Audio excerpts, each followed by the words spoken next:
অনেকদিন পরে পাখি শিকার করতে এলাম। মাঝে মাঝে শিকার করতে বেশ ভালোই লাগে। পাখি যে শিকার করব, আমাদের সময় কোথায়? ব্যবসা নিয়ে তো আমাদের রাত দিন ব্যস্ত থাকতে হয়।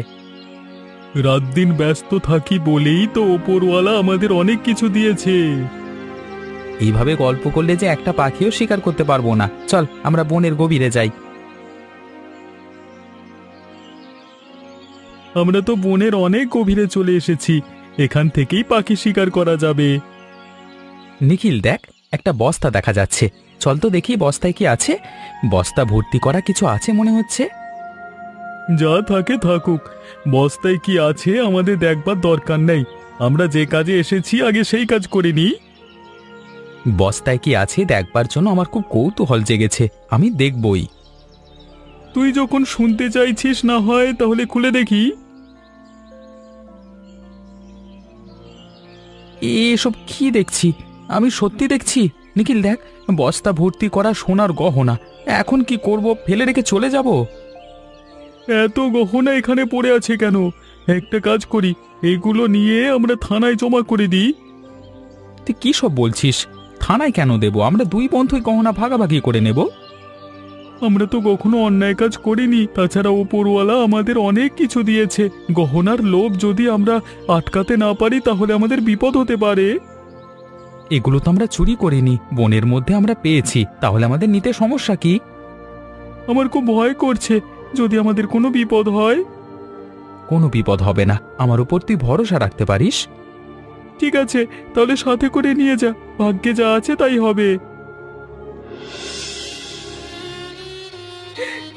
কি ক্ষতি হয়ে গেল! আমাদের একমাত্র মেয়েটা বিয়ে হতে না হতে বিধবা হয়ে গেল। ওপরওয়ালা, ওপরওয়ালা কেন আমাদের সাথে এমনটা করলো? গত রাতে আমাদের বাড়িতে যা ঘটে গেল, জীবনে কোনোদিন ভুলবো না। তুমি এখানে কেন? মেয়েটার কাছে যাও। একা একা মেয়েটা কি করছে না করছে, একা থাকলে যে মেয়েটা আরো কষ্ট পাবে। আমি তো এতক্ষণ ছিলাম, কারোর সাথে কোনো কথা বলতে চাইছে না। বলছি, মা, তুমি আমাকে একটু একা থাকতে দাও। যতই বলুক, এই সময় একা থাকা যে ঠিক হবে না। কত শখ করে মেয়ের বিয়ে দিয়েছিলাম। বিয়ের 1 ঘন্টার মধ্যেই আমার মেয়ে বিধবা হয়ে গেল। এমন পোড়া কপাল যে কোনো মেয়ের হয় না। টাকার দলে সে চারজনকে খুন করে সব লুট করে নিয়ে গেছে। ভেবেছিলাম টিনার জীবনটাও মনে হয় ডাকাতেরা শেষ করে দিবে। ভাগ্য ভালো, ওরা টিনার কোনো ক্ষতি করেনি। আত্মীয় স্বজনরা কি সবাই চলে গেছে? সবাই যায়নি, যারা অনেক দূর থেকে এসেছিল সবাই আছে। আজকে রাতে অনেকে চলে যাবে। যারা আছে তাদের তো খাবারের ব্যবস্থা করতে হবে। না খাইয়ে তো আত্মীয় স্বজনদের বিদায় করা যায় না। যা পরিস্থিতির মধ্যে দিয়ে আমরা যাচ্ছি, খাওয়া দাওয়ার ব্যবস্থা করার মতো কোনো মানসিকতা যে আমার নেই। তাই বললে কি হয়? কোনো রকম ডাল ভাতের ব্যবস্থা করতে হবে। সে করা যাবে, একটু স্থির হয়নি। এদিকে মেয়েটা আমার একেবারে চুপ করে গেছে, জল পর্যন্ত মুখে দিচ্ছে না। যারা আমার মেয়ের জীবনের সুখ কেড়ে নিয়েছে তাদের কঠিন শাস্তি দিতে হবে। ওদের শাস্তি না হলে যে আমরা শান্তিতে থাকতে পারবো না। ডাক্তার জামাই আমার টিনা নিজে পছন্দ করেছিল বলি যে এতখানি কষ্ট পাচ্ছে মেয়েটা। আস্তে আস্তে সবকিছু স্বাভাবিক হতে হবে, নইলে টিনা যে অসুস্থ হয়ে পড়বে। ও, তুমি মেয়ের কাছে যাও, মেয়ের কাছে যাও। আচ্ছা, যাচ্ছি। তোমার কি মন খারাপ? কথা বলছো না যে? খুব রাগ হচ্ছে বুঝলে। ব্যাহ, গহনার বস্তা যখন পেয়েছিলাম, নিখিল এমন ভাব করছিল যে গহনা নেওয়া দূরে থাক, দেখতেই চায় না। বস্তা তো তোমার বন্ধুর কাছে আছে, একদিন সময় করে সব গহনা ভাগাভাগি করে নিও। ভাগাভাগি কি করে করব? সেই যে গহনা নিয়ে আমার বন্ধু চলে গেল, তারপর থেকে আর কোনো খবর নেই। ফোন করলে ধরে না, বাড়িতে গেলে বউ বলে বাড়ি নেই। তোমরা না অনেক ছোটবেলার বন্ধু, তোমাদের মধ্যে তো কোনোদিন কোনো বিষয় নিয়ে ঝামেলা হতে দেখিনি। বিশ্বাস করে বন্ধুর কাছে গহনাগুলো দিয়েছিলাম। আমি কোনোদিন ভাবতেই পারিনি আমার বন্ধু এমন করতে পারে। তোমার একদম উচিত হয়নি নিখিলকে বিশ্বাস করা। যেভাবেই হোক বস্তাটা উদ্ধার করতে হবে। তোমার বন্ধু বেঈমান, একজন বেঈমানের সঙ্গে তোমার কোনো সম্পর্ক থাকতে পারে না। আমি নিজের থেকে ওকে বিশ্বাস করতাম, আর ও কিনা আমার সাথে এমন করতে পারলো। আমার সাথে বেঈমানি করবার শাস্তি ওকে পেতেই হবে। কাউকে এতটা বিশ্বাস করা ঠিক না, বুঝলে? তোমাকে আমি অনেক আগেই সাবধান করেছিলাম, কিন্তু তুমি তো আমার কোনো কথা শোনোনি। এখন তো হাড়ে হাড়ে বুঝতে পারছো। আমি কি সবাইকে বিশ্বাস করি নাকি? আমি শুধু আমার বন্ধুকে মনে প্রাণে বিশ্বাস করতাম।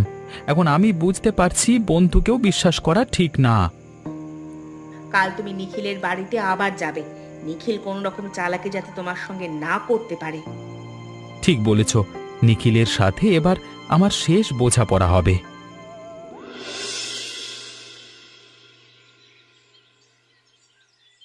ওগো, আমার তো এখনো বিশ্বাস হচ্ছে না, এত গহনা কি সত্যি তুমি এনেছো? একটা কাজ করি, গহনাগুলো নিয়ে আমরা কোথাও একটা পালিয়ে যাই। আমার চোখ খুলে গেছে। এতদিন আমি বোকা ছিলাম। বোকা থাকলে জীবনে কখনো ধনী হওয়া সম্ভব না। এই গহনাগুলো বিক্রি করে আমি গ্রামের সেরা ধনী হব। আমার মনে হয় এই গ্রামে থাকাটা ঠিক হবে না। আমাদের উচিত গ্রাম ছেড়ে চলে যাওয়া। গ্রাম ছেড়ে কোথাও যাব না, এই গ্রামে থেকেই ধনী হতে হবে। তুমি পাগল নাকি? এমন বোকামি করো না। এখানে থাকলে গহনার ভাগ তোমার বন্ধুকেও দিতে হবে। গহনার ভাগ আমি কখনো কিরণকে দেব না। কিরণ যদি আমাদের বাড়িতে আসে, তুমি বলবে নিখিল বাড়িতে নেই। বলবে 1 মাসের জন্য দেশের বাইরে বেড়াতে গেছে। সে আমি বলবো খন। যদি গহনার খোঁজ করে তখন কি বলবো? তখন বলবো গহনা সম্পর্কে আমি কিছু জানি না। গহনাগুলো তো এইভাবে বাড়িতে রাখাও নিরাপদ নয়, যে কোনো সময় চুরি হয়ে যেতে পারে। আমরা একটা কাজ করি, গহনাগুলো ঘরের মধ্যে মাটির নিচে পুঁতে রাখি। সেটাই ভালো হয়। মাটি খুঁড়ে অনেক গভীরে রেখে দিতে হবে। তারপর একদিন সময় সুযোগ বুঝে গহনাগুলো বিক্রি করে দিতে হবে। খুব দ্রুত বিক্রি করবার ব্যবস্থা করতে হবে। ঘরে থাকা মানে সব সময় চিন্তায় থাকা। তুমি কিন্তু খুব সাবধানে থাকবে। বাড়িতে লোকজন আসলে তাদের সাথে কম কথা বলবে।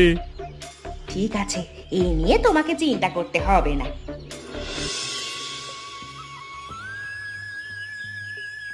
মারে, কিছু মুখে দে। জল পর্যন্ত মুখে দিচ্ছিস না। এমন করে থাকিস না মা, তোর জন্য যে আমাদের বুকটা ফেটে যাচ্ছে। আমি কিছু খাবো না মা, তুমি এইসব খাবার নিয়ে যাও। না খেলে যে তুই অসুস্থ হয়ে পড়বি। তুই আমাদের একমাত্র সন্তান। চোখের সামনে তোর কষ্ট যে সহ্য করতে পারছি না। বিয়ের 1 ঘন্টার মধ্যে তোমার মেয়ে বিধবা হয়ে গেছে মা। সেই মেয়ে ভালো থাকে কি করে? যে চলে গেছে তার পরিবারের কথা চিন্তা করে দেখো তাদের কি হচ্ছে। আমি সব বুঝতে পারছি মা। যে চলে গেছে সে তো আর ফিরে আসবে না, কিন্তু যে আছে তাকে তো ভালো থাকতে হবে। আমি কিছুতেই ওকে ভুলতে পারছি না মা। কত স্বপ্ন দেখেছিলাম দুজনে, সব স্বপ্ন নিমেষে শেষ হয়ে গেছে। তোর মনের কষ্টটা আমি বুঝতে পারছি রে মা। তোকে যে আবার নতুন করে বাঁচতে হবে। চোখের সামনে তুই সাদা পোশাক পরে থাকবি, আমার যে সেটা সহ্য হবে না। আমি যে আর কোনোদিন রঙিন পোশাক পরবো না মা। সাদা পোশাক এখন থেকে আমার জীবনের সঙ্গী হয়ে গেছে। পাগলের মতো তুই কি সব বলছিস মা? তোর জীবনটা মাত্র শুরু। আমার কিছুই ভালো লাগছে না, আমাকে একটু একা থাকতে দাও। তুই কিছু মুখে না দিলে আমি এখান থেকে কিছুতেই যাব না। তুমি খাবারটা রেখে যাও, আমি খেয়ে নিব। আমি খাবার রেখে যাচ্ছি, তুই অবশ্যই খেয়ে নিবি। বাবা মায়ের মুখের দিকে তাকিয়ে খাবারটা খেয়ে নে মা। ঠিক আছে। যাক, আমাদের আর কোনো চিন্তা নেই। গহনাগুলো মাটির নিচে লুকিয়ে রাখা আছে, বেশ শান্তি লাগছে। এখন আমারও বেশ শান্তি লাগছে। এবার বিক্রি করার ব্যবস্থা করতে হবে। তবে এখান থেকে কিছু গহনা আমি ব্যবহার করার জন্য রাখবো। এই গহনা ব্যবহার করবার জন্য রাখা একদম ঠিক হবে না, পরে ধরা খাওয়ার সম্ভাবনা থাকবে। এই যো সরাসরি ঘরে চলে এলাম। আগে থেকে তুই মানে বলে দিলে তুই পালাতেইস, হ্যাঁ? এই পালাবো কেন? আরে আমি তো বাড়িতেই থাকি না, আজকে বাড়িতে আছি বলে তুই আমাকে পেয়ে গেছিস। তুই যে এমন আমি ভাবতেই পারিনি। আমি তোকে সব সময় নিজের থেকে বেশি বিশ্বাস করতাম, আর তুই কিনা আমার সাথে এমন করতে পারলি। তুই আমাকে ভুল বুঝছিস। কিছুদিন আমি খুবই ব্যস্ত ছিলাম, তাই তোর সাথে যোগাযোগ করতে পারিনি। কিসের ব্যস্ততা তোর? আমরা আগে কাউকে কিছু না জানিয়ে কোনো কাজ করিনি। গহনাগাটি পাওয়ার পর তুই কেমন যেন পরিবর্তন হয়ে গেছিস। তোর সাথে কি কথা ছিল তুই কি সব ভুলে গেছিস?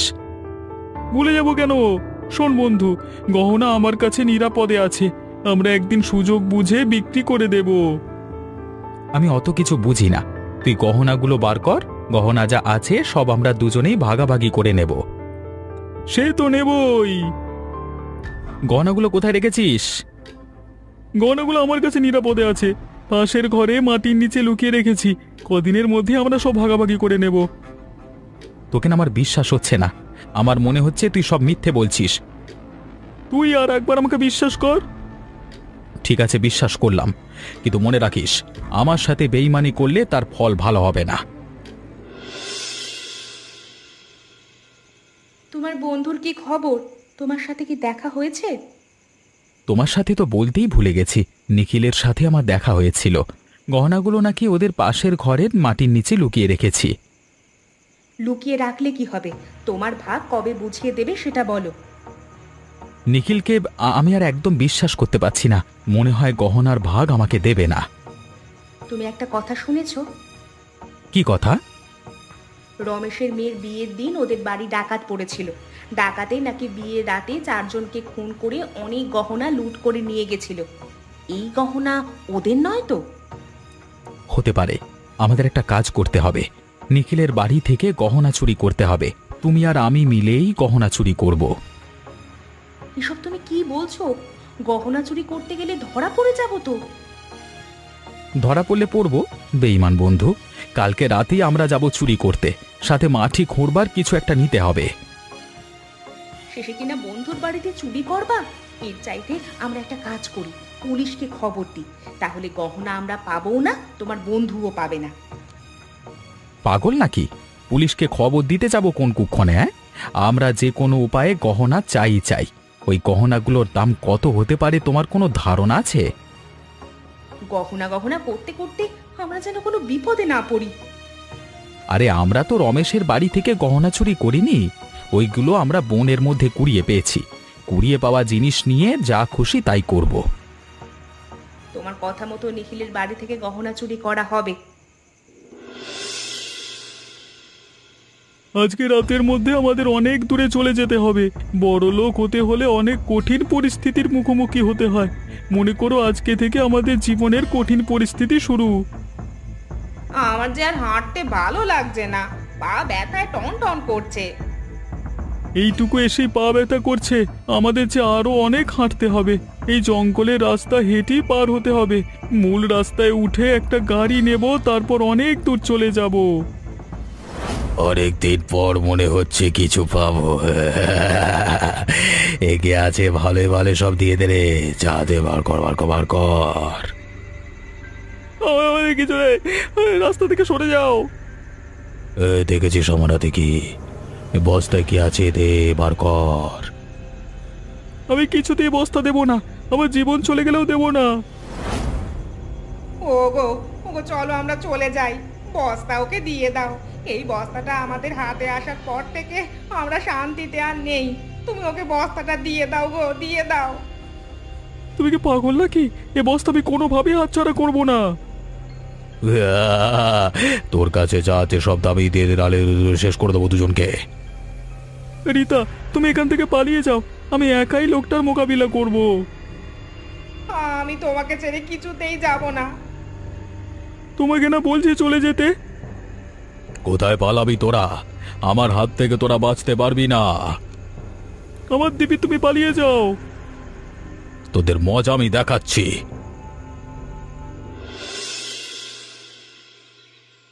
টিনার বিয়ের দিন এ বাড়িতে আমার জামাই সহ 4 জন খুন হয়েছিল। সবার আত্মার শান্তি কামনার জন্য আমাদের উচিত গ্রামের সকল অসহায় মানুষদের খাওয়ানো। সে তো খুবই ভালো হয়, কিন্তু আমাদের টাকা পয়সা গয়নাগাটি যা ছিল সবই তো ডাকাতে নিয়ে গেছে। এই মুহূর্তে এত খরচ কি তুমি করতে পারবে? সাময়িক টাকা পয়সার একটু সমস্যা হচ্ছে, এটা সত্যি, কিন্তু এই সমস্যা কিছুদিনের মধ্যে কাটিয়ে উঠতে পারবো।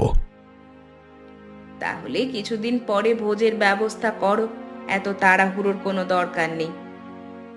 কিছুদিন পরেই ব্যবস্থা করব। আগে সব ডাকাতের দল ধরা পড়ুক। ডাকাতের উৎপাত আজকাল খুব বেশি। গভীর রাতে রাস্তাঘাটে এলাকার লোকজন বার হতে পারছে না। রাত করে কেউ বাইরে গেলেই সে ডাকাতের কবলে পড়ছে। কি যে হচ্ছে, আগে তো এত ডাকাত ছিল না। শুনেছি এই ডাকাতের দল বিভিন্ন এলাকায় ডাকাতি করে বেড়ায়। যে এলাকায় এরা প্রবেশ করে সে এলাকায় একেবারে লুটপাট করে নিয়ে যায়। বুঝতে পেরেছি, মানে এই এলাকা লুট করা শেষ হলে আর এক এলাকায় যাবে। হ্যাঁ, একদম ঠিক। পুলিশ একেবারে চুপ। ডাকাতদের কাছ থেকে টাকা খেয়ে পুলিশ চুপ হয়ে আছে। আইনের লোক যদি খারাপ হয় তাহলে ডাকাতদের আর কি দোষ? দেশের আইন কানুন যদি ভালো হতো তাহলে অপরাধের মাত্রাও কমে যেত। কি আর করা বলো? শোনো, তুমি কারোর সাহায্য নিয়ে গ্রামের অসহায় মানুষের একটা লিস্ট করো। লিস্টে যেন কোনো অসহায় মানুষ বাদ না পড়ে। ঠিক আছে, আমি লিস্ট করব। টিনা শ্বশুর বাড়ির লোকজনকে কি জানাতে হবে? ওদের জানিয়ে ভোজের আয়োজন করলে ভালো হয়। ওদের তো অবশ্যই জানাতে হবে। ওদের না জানিয়ে কিছু করা যাবে না। ওরা তো এখন আমাদের পরিবারের অংশ হয়ে গেছে। হ্যাঁ গো, তুমি ঠিকই বলেছ। মালতী, বাইরে আমার একটু কাজ আছে, এখন যাই। যাও, তবে তাড়াতাড়ি ফিরে এসো। আচ্ছা, আসবো। কি গো, আমরা কোথায় যাচ্ছি? নিখিলকে খোঁজা এবার বাদ দিতে হবে। নিখিল যেখানে যায় যাক, তাতে আমাদের কি? ওকে আমি যেভাবেই হোক খুঁজে বার করব। কোথায় পালাবে শালা? আসমান জমিন যেখানে যাক ওকে তুলে নিয়ে আসবো শালা। তোমরা একজন আরেকজনকে ছাড়া চলতে পারতে না, আর এখন তোমরা হয়ে গেছো একে অপরের পরম শত্রু। নিখিল আমার সাথে বিশ্বাসঘাতকতা করেছে, ওকে আমি ছাড়বো না। বদমাইশটা বউ নিয়ে পালিয়েছে। সে না হয় বুঝলাম, কিন্তু এখন আমরা কোথায় যাচ্ছি? ওর এক পিসিমা আছে, সেখানে যাচ্ছি। বলা যায় না পিসিমার বাড়িতে ওকে পাওয়া যেতে পারে। তুমি বাড়ি ফিরে চলো, আমার আর এসব ভালো লাগছে না। রাত নেই দিন নেই আমরা ওদের খুঁজেই যাচ্ছি। ওকে যে আমার যেভাবেই হোক খুঁজে বের করতেই হবে। কোথাও তোমাকে যেতে হবে না, চলো বাড়ি ফিরে যাই। আমি কোনো গহনা চাই না, ওপরওয়ালা আমাদের অনেক দিয়েছেন, তাতেই চলবে। তুমি বুঝতে পারছো? এক বস্তা গহনা। এই গহনা গহনা করতে করতে তুমি নিজের কাজকর্মও ছেড়ে দিয়েছো। আগের মতো আবার পরিশ্রম শুরু করে দাও, দেখবে আমাদের অনেক কিছু হবে। আমার না পরিশ্রম করতে আর ভালো লাগে না। কোনো কাজ করতে গেলেই চোখের সামনে সেই বস্তাটা ভেসে ওঠে। তোমাকে ডাক্তার দেখানো দরকার। মনে হচ্ছে তোমার কোনো মানসিক সমস্যা হয়েছে। তুমি সব কি বলছো? আমি একদিন সঠিক কথা বলছি। তোমার কথায় পাত্তা দিলে চলবে না। ডাকাতের হাত থেকে আমাদের রক্ষা হবে না, ওদের হাতেই জীবন দিতে হবে। প্রথমে একজন ডাকাত ছিল, তারপরে কয়েকজন ডাকাত মিলে আমাদের এখানে ধরে এসছে। একজন হলে তো আমরা পালিয়ে যেতে পারতাম, পাচ্ছি না। সবকিছু তোমার জন্য হয়েছে। কি জন্য তুমি গহনার বস্তাটা নিয়ে পালাতে গেলে বলো তো? তুমি তো অনেক সৎ মানুষ, হঠাৎ করে তোমার মধ্যে কি যে এমন হয়েছিল যে গহনার লোভ সামলাতে পারলে না? সব দোষ এখন আমার। তুমিও তো লোভে পড়ে গেছিলে, একবার তোমাকে নিষেধ করতে পারতে। এখন তো আমি বুঝতে পারছি লোভ করা ঠিক হয়নি। এখান থেকে পালাতে হবে, কিন্তু পালানোর যে কোনো রাস্তা খুঁজে পাচ্ছি না। আমাদের হাতে তো বাঁধন দেওয়া। এইভাবে বাঁচিয়ে দেখাচ্ছে, আমাদের শেষ করে দিলেই তো পারতো। সহজে আমাদের শেষ করবে না। দেখলে না গ্রামে কার অবস্থা কেমন, সেটা গত রাতে জিজ্ঞেস করছিল। আমাদের কাছ থেকে তথ্য নিচ্ছে, সব তথ্য নেওয়া শেষ হয়ে গেলে আমাদের শেষ করে দেবে। আমার হাতের বাঁধন খুলে গেছে।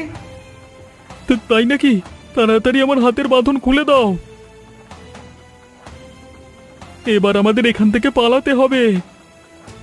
পালাবো কি করে? এই ছোট ঘরটা যে আটকানো, জানলা থাকলে একটা উপায় বার করা যেত। সেটা অবশ্য তুমি ঠিক বলেছ। এ ঘরে শুধু একটি দরজা ছাড়া কিছুই নেই। একটা কাজ করা যায়, এবার কেউ ঘরে আসলে তার মাথায় আঘাত করে পালিয়ে যেতে হবে।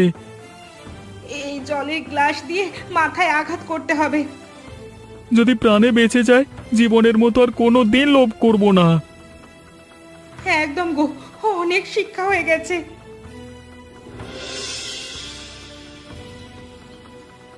তুই কে বাবু? এত সকালে আমার খোঁজে কেন এসেছো? আমি নিখিল, আপনার সাথে কিছু তো কথা ছিল।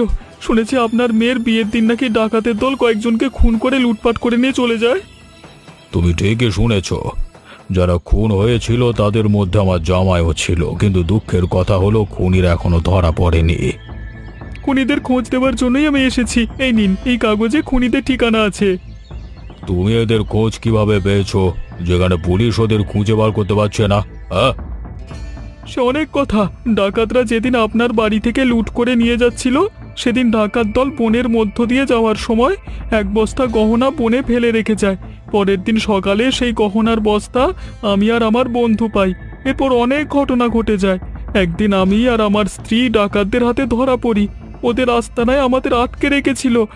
সেখান থেকে আমাদের কোনো রকমে প্রাণ বেঁচে যায়। সব বুঝতে পেরেছি, কিন্তু পুলিশের কাছে না গিয়ে আমার এখানে কেন এসেছো? পুলিশের কাছে গেলে অনেক ঝামেলা হতো। আমি চাইছি না নতুন করে কোনো ঝামেলায় জড়াতে। আমি ডাকাতদের ঠিকানা আপনাকে দিলাম, এখন আপনি যা করবার করুন। এই ডাকাত দল খুবই ভয়ঙ্কর। এরা যে শুধু আমার সর্বনাশ করেছে তা নয়, এরা সারা দেশে ক্ষতি করে বেড়াচ্ছে। আর যেন কোনো মানুষের ক্ষতি না হয়, সে ব্যবস্থা করতে হবে। ঠিক বলেছ। আমি এখনই থানায় যাব। লোকাল পুলিশ যদি কিছু করতে না পারে আমি ওপর মহলে ফোন করব। আমি তাহলে এখন গেলাম। তুমি ভাই আমার অনেক উপকার করলে, তোমার কথা সারা জীবন মনে রাখবো। এটা যে আমার দায়িত্ব, এই দায়িত্ব আমার অনেক আগেই পালন করা উচিত। মা, তুমি যেভাবে বলছো আমি সেভাবেই লিস্ট করেছি। লিস্টটা একবার দেখো। ঠিকই আছে, আমি আর দেখছি না। ভোজের আয়োজন কি পরশুদিন? হ্যাঁ, হাতে আর সময় নেই। একদিনের মধ্যেই সব কিছু প্রস্তুত করতে হবে। মোট 2500 জনের আয়োজন। এত লোকের আয়োজন না করলেও চলতো। তা হয় না মা, আমরা চাই না কেউ অখুশি হোক। সবাইকে খুশি করলেই যে প্রিয় মুখগুলোর আত্মা শান্তি পাবে। আমাকে আর কি কি করতে হবে? কিছু করতে হলে বলো, আমি সব করে দেব। তোকে আর কিচ্ছু করতে হবে না। একটা বিষয় আমার খুব ভালো লাগছে, তোকে অনেকটা স্বাভাবিক মনে হচ্ছে। আমি যদি কষ্টে থাকি তাহলে যে ও কষ্ট পাবে। ওকে আমি কষ্ট দিতে চাই না মা। ও হয়তো আমাদের মাঝে আর নেই, কিন্তু কল্পনায় যে আমার সঙ্গে সব সময় আছে। আস্তে আস্তে সব ভুলে নতুন করে আবার জীবনটা শুরু করতে হবে রে মা।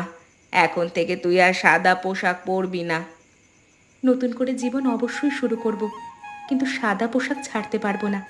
নতুন করে শুরু বলতে আমি আবার লেখাপড়া শুরু করব মা। লেখাপড়া শেষ করে চাকরি করতে চাই। আমাকে নিয়ে ওর খুব স্বপ্ন ছিল, আমি ওর স্বপ্ন সত্যি করতে চাই। সে তো ভালো কথা, কিন্তু নতুন করে বাঁচতে হলে যে তোর জীবনে অন্য কাউকে নিয়ে আসতে হবে। কেন মা? নিজের মতো করে কি বাঁচার অধিকার আমার নেই? আমি নিজের মতো করে বাঁচতে চাই। ঠিক আছে মা, তুই যা চাইবি তাই হবে। কোনো কিছু নিয়ে অতিরিক্ত বাড়াবাড়ি করবার ফল আমি ভোগ করছি। আমি কখনো খারাপ কাজ করিনি, কিন্তু হঠাৎ করে কি যে হলো। এক বস্তা গহনার লোভ আমি কিছুতেই সামলাতে পারলাম না। ধর, জীবনে কোনোদিন আর লোভ করব না। নিখিল আর ওর বউয়ের অবস্থা তো তোমার চেয়ে ভয়ঙ্কর হয়েছিল। ভাগ্য ভালো তাই প্রাণে বেঁচে গেছে। আমার পা ঠিক হয়ে গেলে নিখিলের কাছে যাব আর প্রতিজ্ঞা করব জীবনে কখনো অন্যায় করব না। ও বাবা, অ্যাক্সিডেন্ট করে তো পা ভেঙে পড়ে আছি। উফ! যা হওয়ার হয়ে গেছে, সব ভুলে যাও। আর পা ঠিক হয়ে যাওয়ার পর নিজের কাজকর্ম মনোযোগ দিবা। সে আর বলতে। বন্ধু আমি হাজির। এখন থেকে আবার আমরা দুই বন্ধু এক। তুই আমাকে মাফ করে দে ভাই, মাফ করে দে। তোকে মাপ চাইতে হবে না, মাপ তো তোর কাছে আমার চাওয়া উচিত। তোর সাথে আমি অন্যায় করেছি। যা হওয়ার হয়ে গেছে, এখন থেকে আমরা আগের মতো হয়ে যাব। আর একটা কথা, জীবনে কখনো লোভ করব না। একদিনের লোভের ফল কি হতে পারে আমরা হারে হারে টের পেয়েছি। একদম ঠিক বন্ধু, একদম ঠিক। আজকে আসতে না আসতেই 4টে পাখি শিকার করে ফেলেছি। হ্যাঁ, হ্যাঁ চল, আজকের মতো স্বীকার করা দরকার নেই।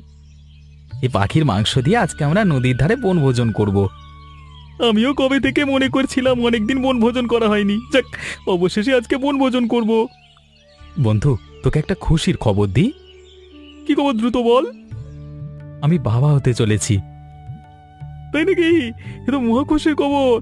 বন্ধু তুই কবে খাওয়াবি? কি খেতে চাস বল? তুই যা খাওয়াবি তাই খাবো। চল এখন নদীর ধারে যাই। আজকে সারা দিন নদীর ধারে সময় কাটাবো। কতদিন যে দুই বন্ধু একসাথে হইনি। ঠিক আছে বন্ধু, আমরা আর কোনো দিন আলাদা হব না। বিপদে আপদে আমরা একে অপরের পাশে থাকবো। একদম ঠিক বন্ধু। এমনই মজার মজার গল্প দেখতে আমাদের চ্যানেলটিকে সাবস্ক্রাইব করতে ভুলবেন না।